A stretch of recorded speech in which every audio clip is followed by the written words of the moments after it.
Honey.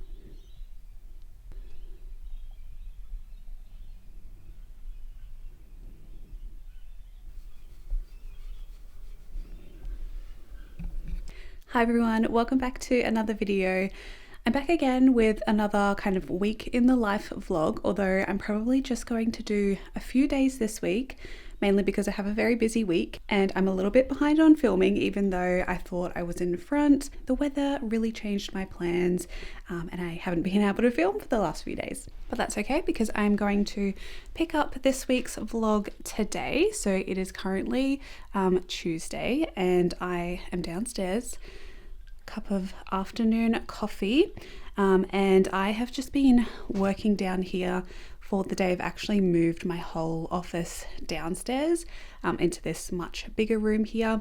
A lot of you will know the background. This is where we film the podcast, and I'm slowly trying to just like revamp the area, make it a little bit more inviting, and have my set workspace down here where I can have all of like my technology that I need, and then my upstairs room where I used to have my computer is going to be my little reading nook where I'm not going to have any technology in that room. So I'm excited to have this space and renovate down here, and by renovate I mean paint the wall, because it's currently lime green and I like green, but that really isn't my vibe. So painting is on the list, as well as buying some more furniture to be able to do all of the flowers down here and make bouquets and just make it a little bit more tidy. This is currently the setup. We have my desk here, and this is where we do the podcast and film.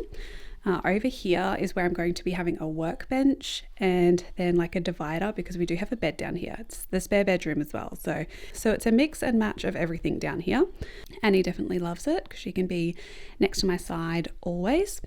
But yeah, the reason why I'm starting down here is to show you one thing related to the flower farming business, but also just to show you my little desk setup, because I'm actually going to be starting streaming soon. So I have my little webcam up there, my microphone.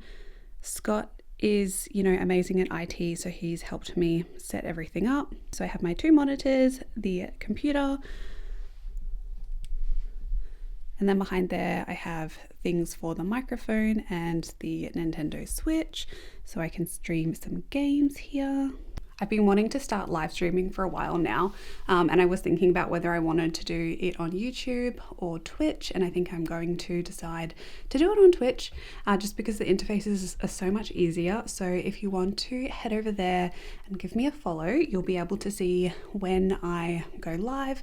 The live streams are going to be cozy live streams where I'm going to be playing like Animal Crossing, Stardew Valley, and also going to be making flower arrangements. So if that's something that you would like to see, make sure to head over there. I'll also be answering heaps of questions over there about the business, and just it's a chance for you to just hang out with me, and we can have a chat. It's going to be really chill, really cozy. We can play some music on there, which I know YouTube gets a little funny about, so that's why I'm going to be doing the streaming over on Twitch, and yeah, just have a good time. So we will go out and do a bit of gardening this afternoon. So I know for those of you who are here for the gardening, we'll get to that. But I thought I would just share a little bit about my small business first, just some steps that I'm taking to kind of get these products online. My stickers finally came, my labels for my bath salts, which is so exciting. So I had some trouble finding the right size stickers basically, but I ended up finding some that I really like. This is them here. So for those of you who don't know, I have a flower farm called the Patch in Bloom, where I sell local fresh bouquets and also dried flowers. I sell them at the market, and sometimes I post on Instagram when I have some leftover bouquets and I deliver to my local area. But I slowly want to make this into a business that is year round, and that is a business that I can run from my home wherever I am, and that means I would really like some more products to go with the flowers and have a website where I can sell them. So I started to make some of my favorite things, which are bath salts, because I personally love having a good bath, love a good relaxation time after work. So I was already using so many myself, so then I wanted to create some that I could have both for me and to also share with people and now the public. So I put together 2 different recipes. The first one is called Relax.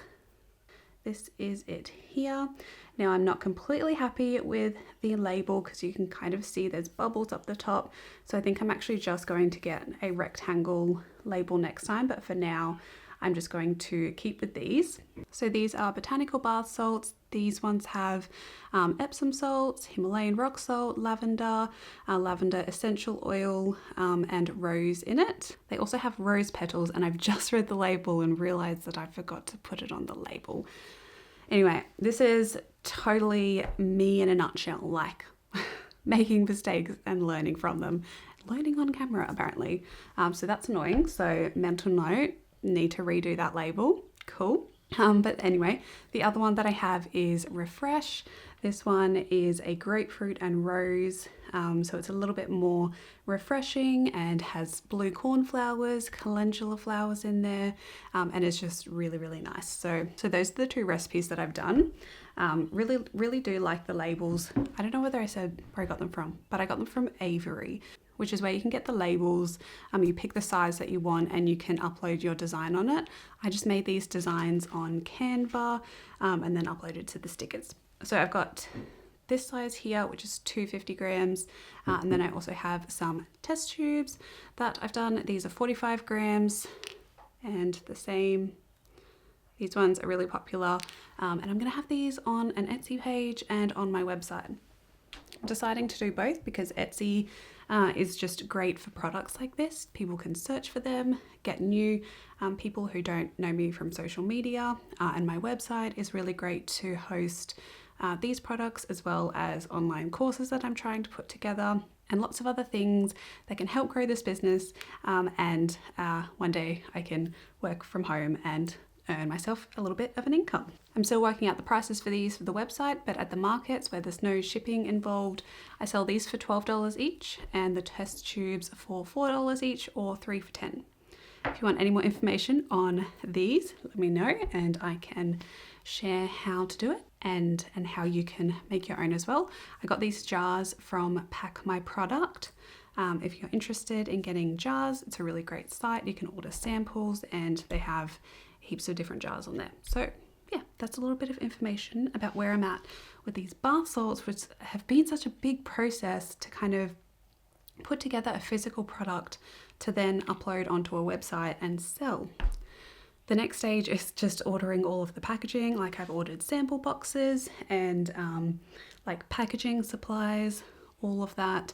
Then I need to figure out how to print labels to then ship things, and yeah, so many things that you need to do in a small business, and you kind of need to do them all yourself and figure it all out, which is really fun but can be very frustrating sometimes. But anyway, I'm trying to be really transparent and document all of this.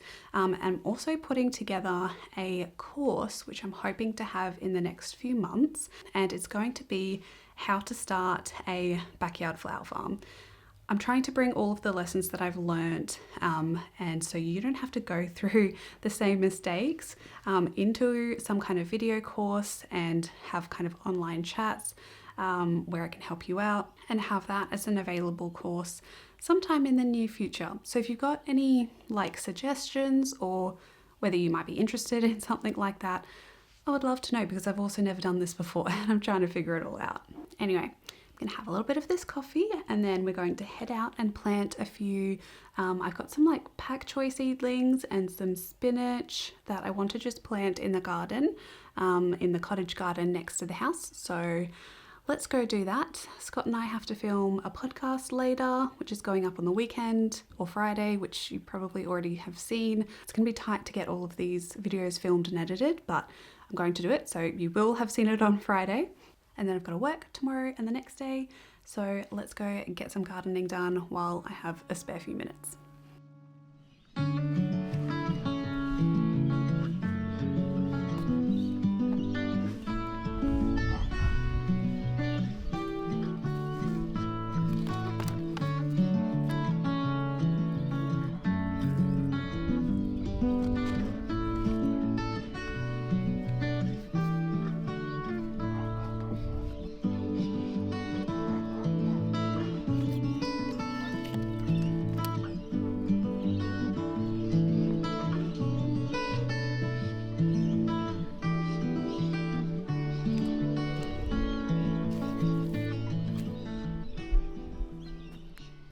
So this is where I am going to plant the greens. These are all from the Whitbird Environmental Seed Subscription Pack. This is an example of some seed packets that you get in the mail each month. They're all tailored to the time of year where you should be planting them. So this was the other month. We've got some carrot, spinach and rocket. So this is an example of what you might get. There's information on the website on how to grow them. Some of those articles I've written myself. So definitely check out Whitbird Environmental. I do have a discount code if you would like some seed packets sent to you each month. It's a complete surprise and it's a great way to kind of learn new varieties, try something new. So I sowed these quite a few weeks ago. I may have left them a little long, but we will see. I'm going to plant them anyway, see how they go. I've got some green stem pak choi and some silver beet. This is the Ford Hook Giant variety, and I'm going to plant them in this bed here. This is actually where I had my compost bin, which is that one there. It's still empty. I need to start filling it up. But yeah, I emptied my compost, and quite a lot of it I emptied it into this area. So the soil is really nice. It's nice and rich. Oh, there's a worm. And yeah, there's still stuff breaking down in it. Got heaps of good nutrients. So I think the greens are going to be happy in here. So I might do pak choi here and silver beet there. Just a few kind of nice lines of it.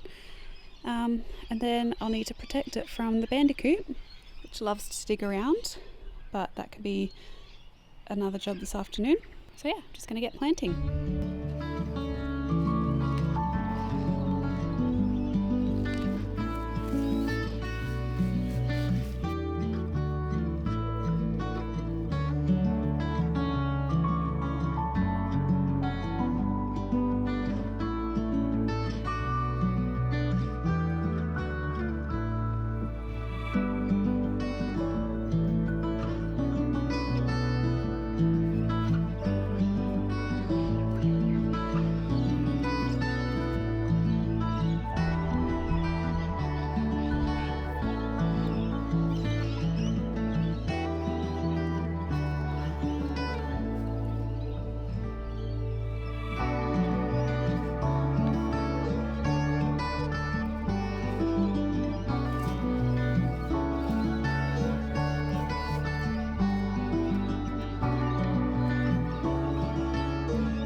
Okay, they're really small, but I promise they're in there.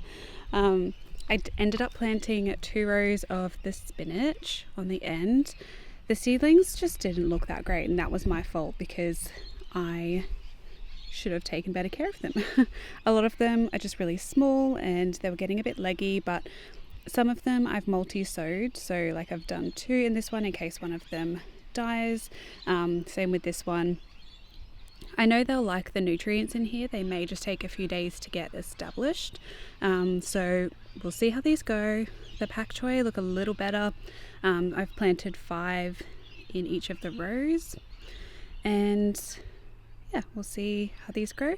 I really love pak choi and any kind of Asian green. So would love a full bed of these. So I need to give these a water, and then I've got a lot of coffee grounds that I really need to dispose of somewhere in the garden, and then get set up for the podcast.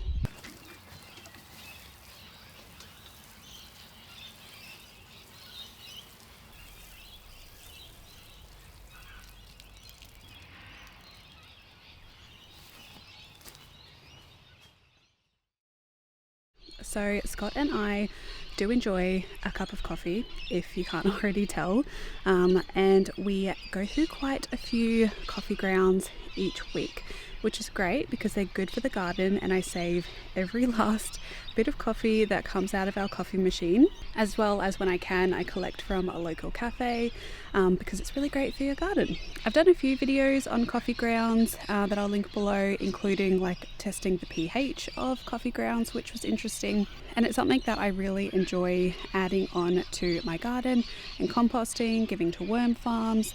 But another way that I use coffee grounds is just by sprinkling it on areas that either I think need an extra bit of nutrients or where I'm going to start planting, even on patches of grass where I know one day I will have a garden bed.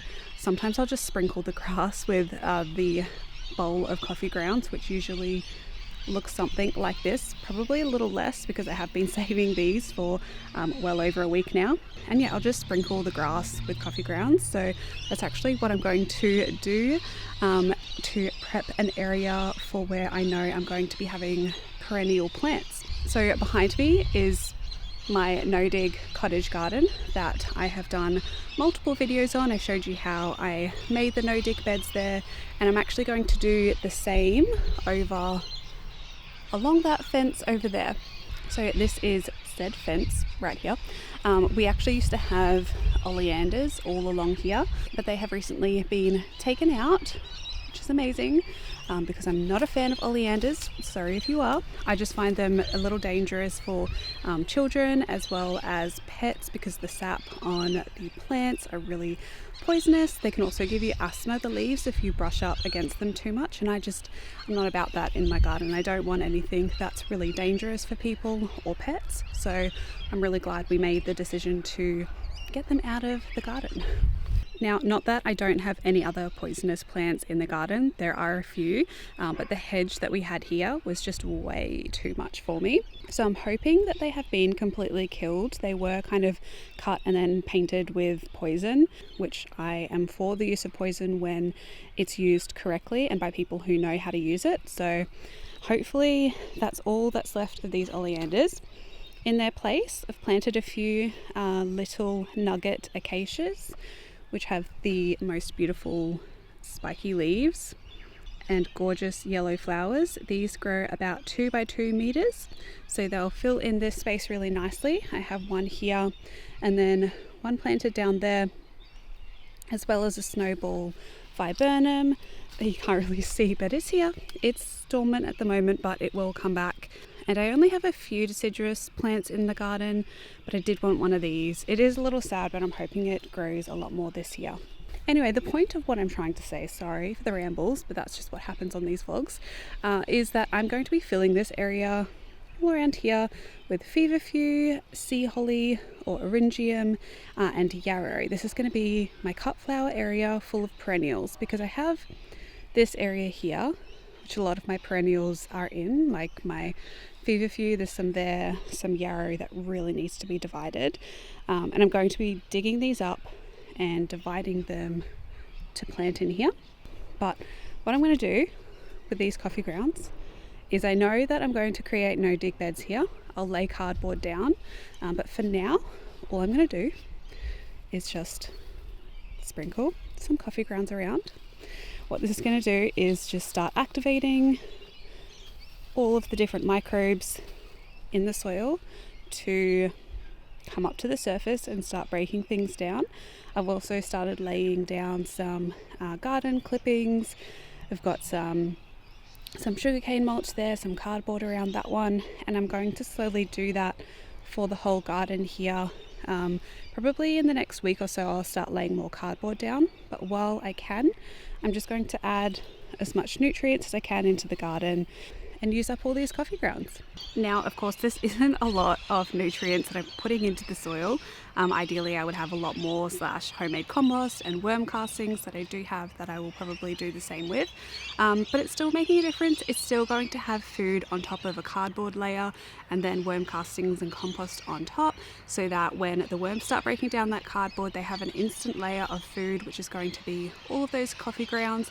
any other compost that I put on the grass, and then all of the actual grass that's breaking down, because that's just going to be organic matter, as well as all of the grass roots on the surface for all of the worms to eat. So they're going to have a lot of food storage when I make these no dig beds, and the coffee grounds is just going to add to it. So it's one way that I use them in the garden, as well as multiple other ways. I often just sprinkle some coffee grounds around some plants and they seem to like it. So yeah, I'm really excited to see this space transform into lots and lots of flowers for me.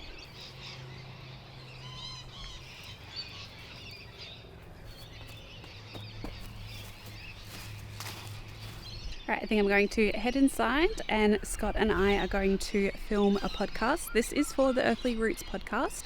So if you're not following, definitely make sure to give Diane and I a follow over there. Diane did an episode with her partner Samson talking about building their bus and how they work together to manage to do that.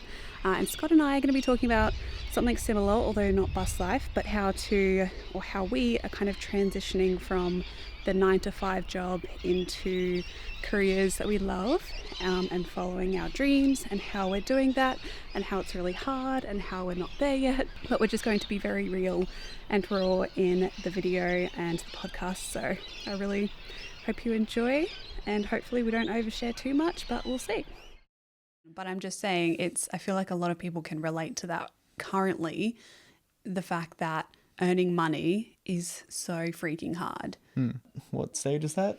Stage 3. Stage 3. In the plan. I think that might be also a good stage for, whether or not you have a partner you need to talk to about it, or whether you're just trying to convince yourself, but have a really hard look and see if you need to make any compromises on things to make it actually realistic. So that's kind of where we're at. In my mind, I'm building and the skills and learning how to do this for the next step, which will be in a year or two when we have our house, when I know how to have a flower farm. Unfulfilled, I suppose, is how I describe it, because... Yeah, and consuming can be addictive as well.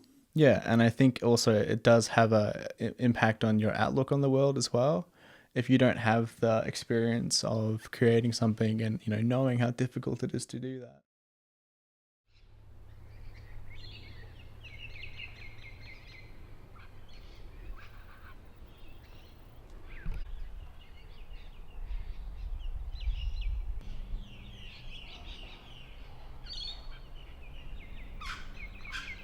So I'm a bad vlogger.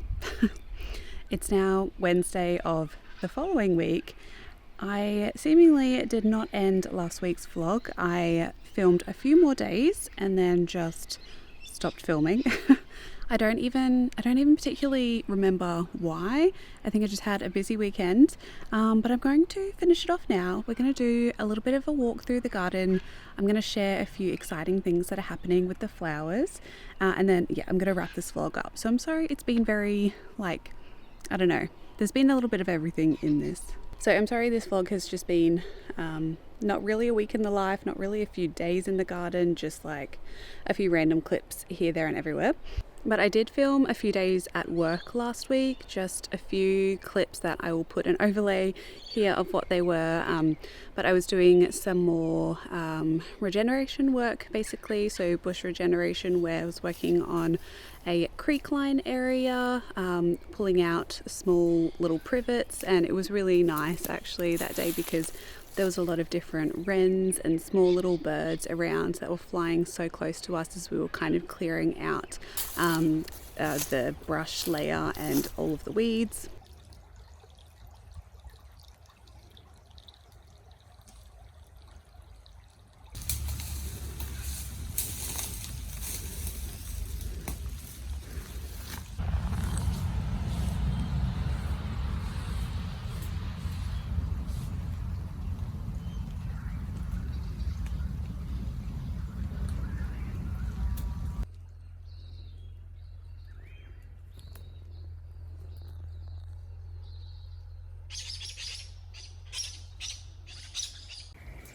The birds always join us for a little party because all of the bugs and seed pods are all kind of flying around, so they're always attracted to what we're doing. So that was really nice. And then the other day I was mulching some native plants and doing some more general weeding around another property. They're all such beautiful properties that we work on. And for those of you who don't know, I do work with Whitbird Environmental for this. We go out to different properties and do bush regeneration and garden maintenance and things like that. So yeah, overall it was quite a busy week. It was very physical on the day with the mulching of the trees and plants, because I don't know if you could tell, but the slope that we were walking up and down was incredibly steep. I was definitely having to switch on my mountain goat mode, but it was good in the end, and it's very rewarding to be able to give back to nature in that way and just be around awesome plants and animals. So yeah, it was a nice few days. I've actually come back from work today and I have an iced coffee because it was above 20 degrees today. And I felt like one because I have a few things that I'm going to do tonight. One of which is, well, firstly I need to harvest some things for the market tomorrow, so I might end this video off with a little bit of that. But let's go for a walk in the garden and I'll share some exciting things that are happening and just generally what the garden is looking like right now. I will probably do a garden tour soon, but there are a few things that will make it look very different in even a few days. So I'm just going to wait a little bit to do a full walkthrough garden tour. But something that I did want to mention is in the next few weeks, I'm probably going to be sitting down and just doing like a wrap up of how I felt flower farming, how things have gone, and just my thoughts around it. And I thought it would be a good opportunity for you, if you have any questions about flower farming or the markets or small business, to let me know in this video. Just leave a comment, and if you do leave kind of a question that's related to that, I won't answer it in the comments, but I'll save it for that video to answer in there. And I'll put some more posts out on Instagram and the YouTube community tab, just if you do want to ask any more questions. I do get a few questions here and there about flower farming, so I thought I would just take the time to sit down in a video and actually answer some of those. So if you do have any, let me know. Right, now we're going to stop the million tangents that I seem to get onto, and I'll turn you around and show you what's happening in the garden. So this is the cottage garden that you would have seen earlier in this video. This is where I planted all of those seedlings and they're doing really well. I do have to keep these plant crates over them just because the bandicoot gets in, but they're doing pretty well. Still quite small, but I think they will be very happy here. I do have some of the first anemones that are flowering. So these I planted last year and they just kind of stayed in the pot and then came up naturally, and these are so stunning. They have a long flowering time. This flower in particular has been flowering for a few days, and then we've got a few more coming along. These ones I'll probably be able to use in some jam jar posies. They do kind of close up at night, but yeah, the blue purple ones are definitely my favorite. When you harvest anemones, you want to make sure that you just let them open at least once, and then they can close up at night, open the and then harvest them when they're open. I just find they last a lot longer and they're just fully mature.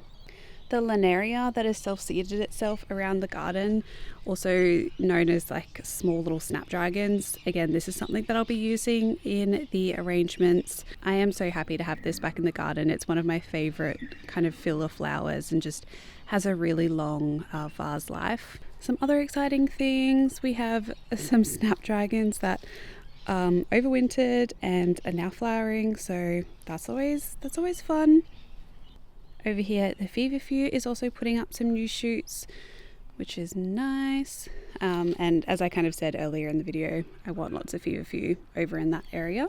Moving around, got some more lanaria here. It is seriously so stunning. It's so beautiful. There's not really much going on in here. I've had to take out a lot of plants and still needs a lot of cleaning up to do. That's a job for another day. What else have we got going on? All of the jonquils are still going well. This is again something else I'm going to be using for the jam jar posies. My silver beet is looking so good. These were grown from seeds from the Whitbird seed subscription. And yeah, they're just looking so gorgeous and so healthy. Again, lots of calendula, pretty much all around the garden. But we will probably head down behind this shed and I'll show you what's going on down there. I also need to trim back the hydrangea, give that a good trim so that it can flower again when spring comes. Still have one bloom left. Maybe I might use that. But yeah, it's definitely done for the season. And then around here is the exciting stuff, apart from all of my clutter surrounding everywhere. But the ranunculus are doing really well. This is kind of what they're looking like, the stage, what they are. It should be another few weeks and we should start seeing some buds and flowers. So I have this row, and then over here is so exciting. The whole bed of anemones have started flowering. They're very short stems, but they're still flowering, which means they'll only get bigger. But here's one little one here. You can see another one over there. And this means that for the market coming up, not this weekend, but the weekend after, I'm definitely going to have flowers. I kind of shared in a previous video that I have been really struggling and just trying to keep up with sales at the markets. Again, it's like winter, it's like no surprise that the sales are slow, but I am trying to obviously grow this business, so I need money coming in. I can't keep taking money out, which is what I'm doing right now. So these are going to be really great for sales to kind of get that moving before spring really hits, and then I'll have all of my spring and summer crops. So excited for dahlias and zinnias. I did order quite a few dahlias the other day, so I'll share what they are when they do arrive. And yeah, I'm just definitely excited for full and beautiful bouquets again. We'll do a little walk around the flower farm. I mean, the whole thing is the flower farm, but I kind of class this area as the specific flower farm because it has all flowers in it. So I promise I will do a full tour in an upcoming video, but I'll just share a few little exciting things that are happening in this area. One of which is, well, it's not that exciting, but I'm making some changes in the flower farm. So originally I had planted a lot of like perennial species. Like here we've got some billy buttons. We have Eryngium, which is also called sea holly, which has actually gone to seed. Look at how many there are. So I'm actually going to pot these up and probably sell some at the markets maybe. Just a lot of people don't really know about Eryngium, so I'll try and see how they go. If they don't, then I'll just plant them. So these are all going to go out and be planted in that area with the coffee grounds, because I really want all of this to just be annuals. And I've made some mistakes by like planting a little bit of this here and a little bit of that there. Like I planted some yarrow over here, that big green tuft in the middle of a row, and that's just really annoying right now, because what I really would rather be doing is planting a whole row of the same thing so that I can harvest and take it out all at the same time. Like I have everlasting daisies here planted, so these are all of those paper daisies, and rather than just like this little section, I have enough to be able to fill the whole bed, which is what I want to do. But I have random yarrow right in the middle, which is just not doing it for me. So I'm going to take this out, put that back up where, again, those where I sprinkled those coffee grounds, and just have that as a little bit more of a perennial patch, and keep all of this annual, because this is going to just be the area that's producing the most amount of flowers for me. On this side, it's very slow, and again, I was a bit annoyed that I did this, but I planted some snapdragons from about here all up until, where did they stop? Here. So yeah, I have now a random batch of snapdragons in here, but I have sown a lot more, so I'm going to finish off the row with them. I do have a lot more ranunculus in all those tunnels, so that's going to be like the succession of those. And then I have a lot of stock. So the giant column stock is what I've planted a lot of. I have some pink, lilac, blue, I think that's it of those. And I have some dwarf stock as well, which is kind of more of a spray stock, which you can harvest, and then it's kind of like a cut and come again, but the stems are a lot smaller because I'm going to use them in jar posies.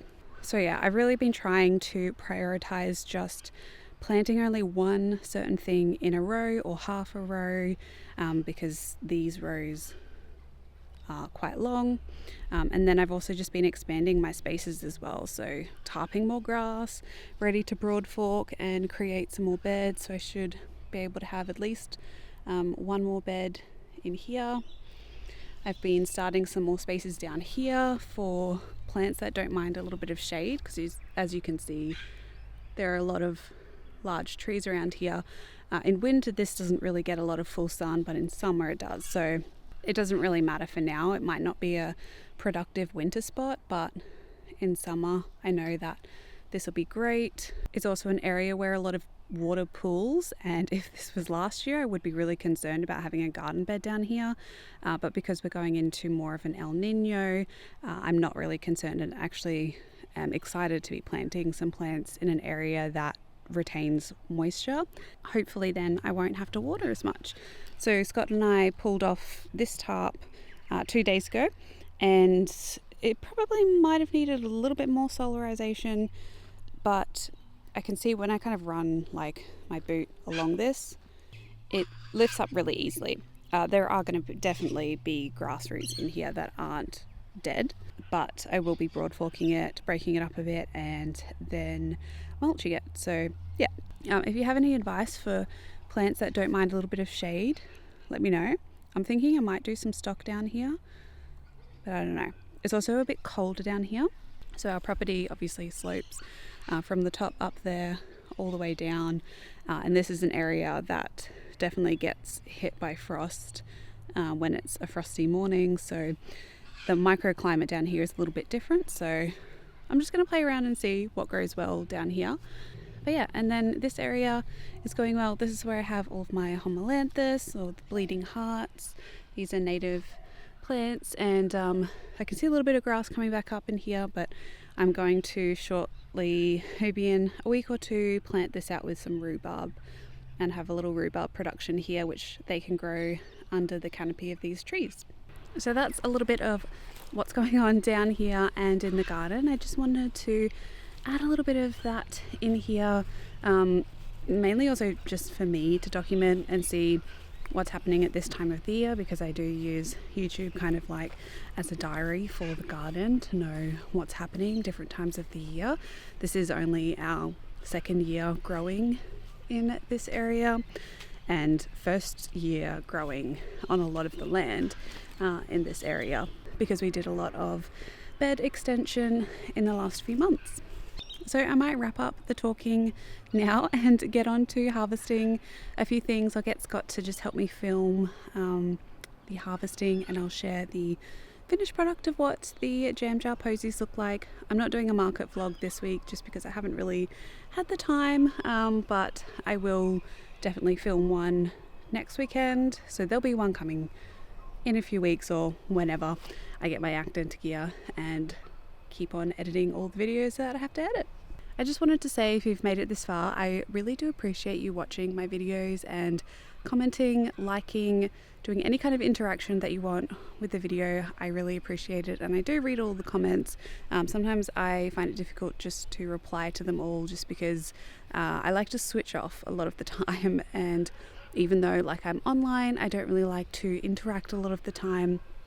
This is not saying that I don't reply to comments, because I love replying to comments, but if I don't reply, I'm not ignoring you. I have seen it, and sometimes I just also need to recharge online, because making videos definitely does take a lot out of me. I'm definitely a very introverted person, and it takes a lot for me to come out of my shell and put myself out online when so many things going on in life, and I'm just trying to, be human and be an adult and do all of the responsibilities that I have to do. Often it can be very difficult for me to put myself out there on YouTube. So I just want to say thank you. That's what I'm trying to say. Thank you for watching, and I hope you enjoy the next few clips of me picking some flowers and some foliage to make some little jam jar posies, and I am so excited for the next few months to have more flowers and to have more things going on with the business that I can share about. So if you've got any questions, make sure to leave them down below, and one day I'm sure I will end up on my little hobby farm with my flower farm, owning a piece of land, and yeah, living that dream. So I want to be able to share that with you all, and I appreciate you coming along for the journey. So thanks so much for watching this video. I hope you're having a lovely day wherever you are in the world, and until my next one, happy gardening everyone. Bye.